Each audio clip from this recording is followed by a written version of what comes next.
Hello everyone, welcome back to our channel Trading Friday. Myself Manish Rayani and I'm a chartered accountant and a CFA by profession. आज की studio में detail में discuss करने वाले हैं Trident limited के share के ऊपर। अगर आप स्टॉक पर नजर मारे तो पिछले एक दिन में मुझे यहाँ पर 3% की गिरावट देखने को मिली है। वहीं अगर मैं पिछले एक महीने की बात करूँ तो मुझे 6% की गिरावट देखने को मिली है। मगर ये गिरावट ठीक है, लेकिन अगर मैं पिछले 6 महीने की बात करूँ तो यहाँ पर मुझे 34% की गिरावट देखने को मिली है।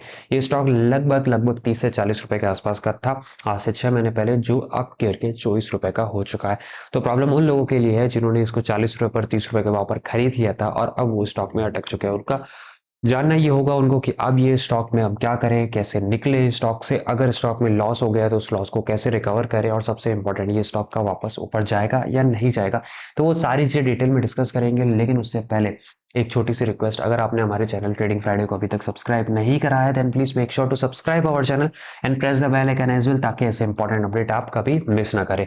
तो चलिए फटाफट से चलते हैं हमारे धन अकाउंट पर, और वहां पर मैंने ट्राइडेंट का चार्ट यहाँ पर लगा दिया है।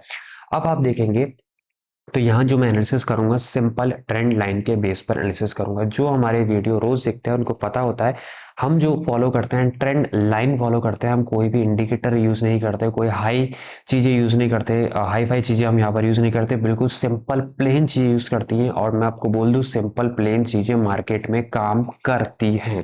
तो चलिए अब आप देखेंगे यहाँ पर स्टॉक ने लगभग, late me just remove this, और अब आप देखेंगे यहाँ पर आप खुद देख के बताइए मुझे, क्या यहाँ पर एक ट्रेंड लाइन फॉलो हो रही है, क्या यहाँ पर एक स्टॉक लोअर लो फ्रेम कर रहा है कि नहीं कर रहा है।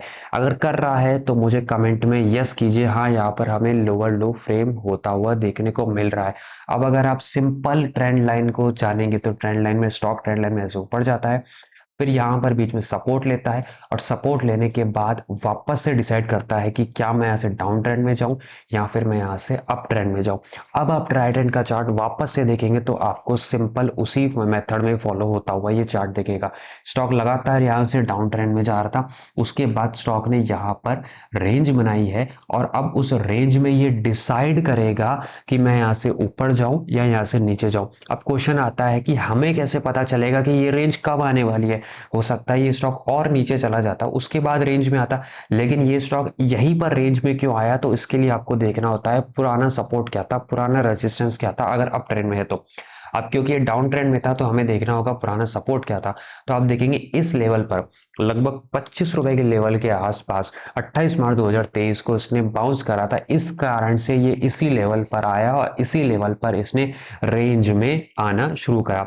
तो जो स्मार्ट ट्रेडर्स होते हैं, जो फॉलो करते हैं, मनी को फॉलो करते हैं, जहां मनी लग रही है तो उस चीज को फॉलो करते हैं, वो अपना स्टॉप लॉस यहाँ डिफाइन करके रखते हैं 25 रुपए पर, और यहाँ से शॉर्ट करना स्टार्ट कर देते हैं। क्योंकि यहाँ पर आपका रेंज ब्रेक हुआ था, लगभग 30 से 32 रुपए के आसपास का आपका रेंज ब्रेक हुआ, उन्होंने यहाँ पर शॉर्ट करा और इस लेवल पर वो एग्जिट कर गए। एग्जिट क्यों कर गए? क्योंकि अब वो वेट करेंगे अगले ट्रेंड में आने का। जब अगला ट्रेंड बनेगा, चाहे अप ट्रेंड में आए चाहे डाउन ट्रेंड में आए, वो उसमें वापस से एंट्री प्लान करेंगे।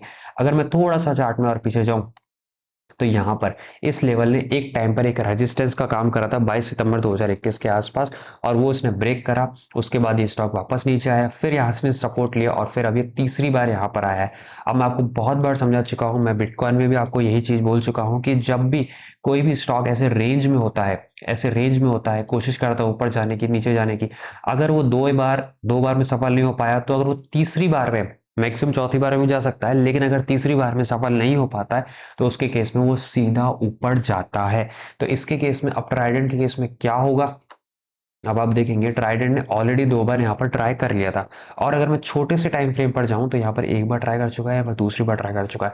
अब क्वेश्चन आता है कि मंडे को जब ये ओपनिंग होगी, यहाँ तो ऐसे सीधा नीचे जाएगा या फिर रेंज में रहेगा, लेकिन लॉन्ग टर्म में क्या होगा, आने वाले एक महीने में क्या होगा, उसके लिए आपको जानने होंगे इसके फंडामेंटल। फंडामेंटल क्या बोलते हैं? अगर फंडामेंटल स्ट्रॉन्ग है ना सर, तो स्टॉक चाहे आज डाउन ट्रेंड में हो लेकिन कल ये अप ट्रेंड में आ ही जाएगा। लेकिन फिर भी उन लोगों के लिए जिन्होंने ऑलरेडी इसमें लॉस कर दिया है और लॉस करके अब इससे निकलना चाहेंगे, तो मैं उन लोगों को बोलूंगा अगर आपका स्टॉप लॉस हिट हो गया है तो आप इस स्टॉक से निकल जाइए। देखिए ट्रेडिंग के रूल यही होते हैं कि अगर आपका पहले स्टॉप लॉस डिफाइन कीजिए, और अगर स्टॉप लॉस हिट हो गया है तो उसमें से निकल जाइए। अब आप वो पैसा रिकवर कैसे कर सकते हैं? तो हो सकता है आप बिटकॉइन से वो पैसा रिकवर कर सकते हैं, क्योंकि ट्रेडिंग फ्राइडे पर हम फ्री में बिटकॉइन के लेवल प्रोवाइड करते हैं। अगर मैं आज की बात करूं 30 मार्च 2025 को मॉर्निंग में 7 बजे यहाँ पर लेवल आ गए थे।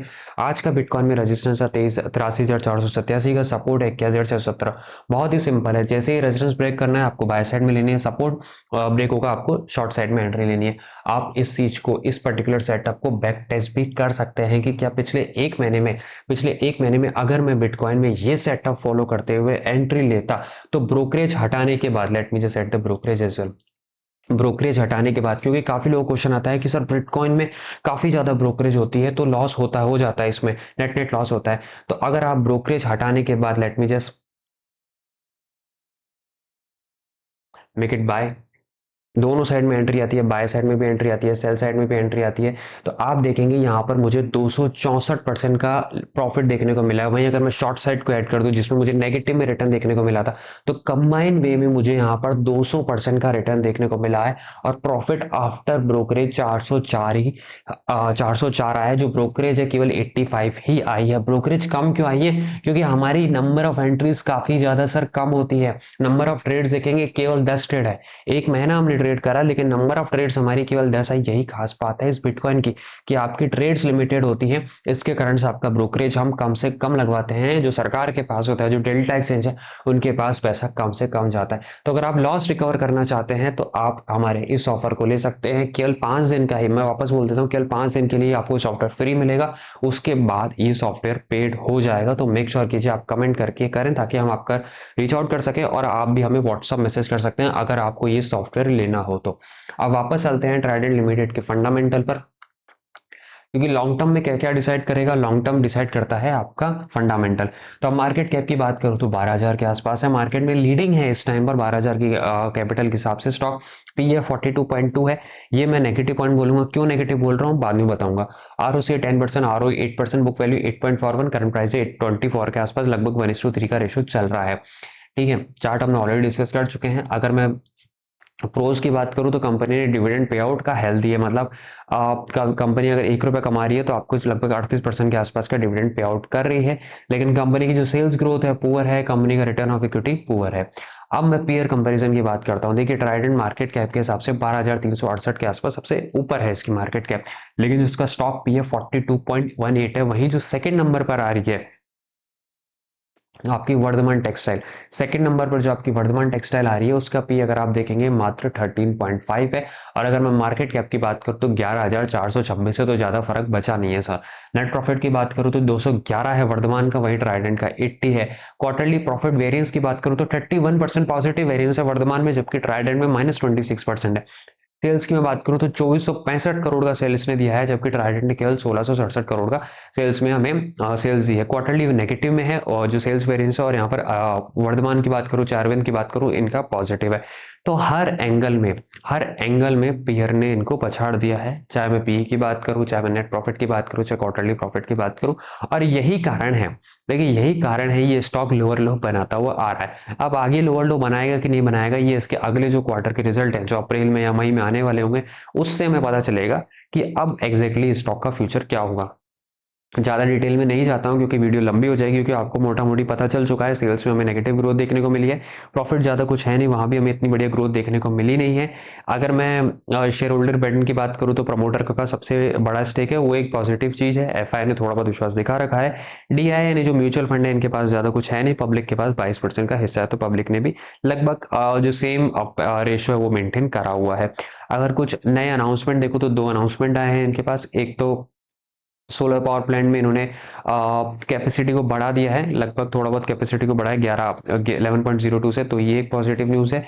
और एक और न्यूज़ आ रखी है इनकी, आई थिंक इनके जो बॉन्ड है उनकी जो रेटिंग है उन पर इन्होंने बोल रखा है कि AA रेटिंग है, IND AA रेटिंग है। और जो आउटलुक दिया गया, देखिए रेटिंग 2 तरीके से होती है, अब एक करंट पर देते हैं और एक आउटलुक देते हैं, तो आउटलुक भी इनको स्टेबल दिया गया, तो ये भी ठीक ठाक कंपनी में खबर है। पर स्टॉक का फ्यूचर क्या होगा, स्टॉक का फ्यूचर आपका डिपेंड करता है किस पर, इसके फंडामेंटल रिसर्च पर, फंडामेंटल जो इसके रिजल्ट आने वाले उस पर डिपेंड करता है। वीडियो में यहीं तक रखता हूँ क्योंकि काफी ज्यादा लंबी हो चुकी है। अगर आपको हमारा एनालिसिस पसंद आता है देन मेक श्योर कीजिए आप हमें लाइक करके जाइए, सब्सक्राइब करके जाइए, और अपने दोस्तों का शेयर करना ना भूले। Thank you very much, bye bye, मिलते हैं अगली वीडियो में।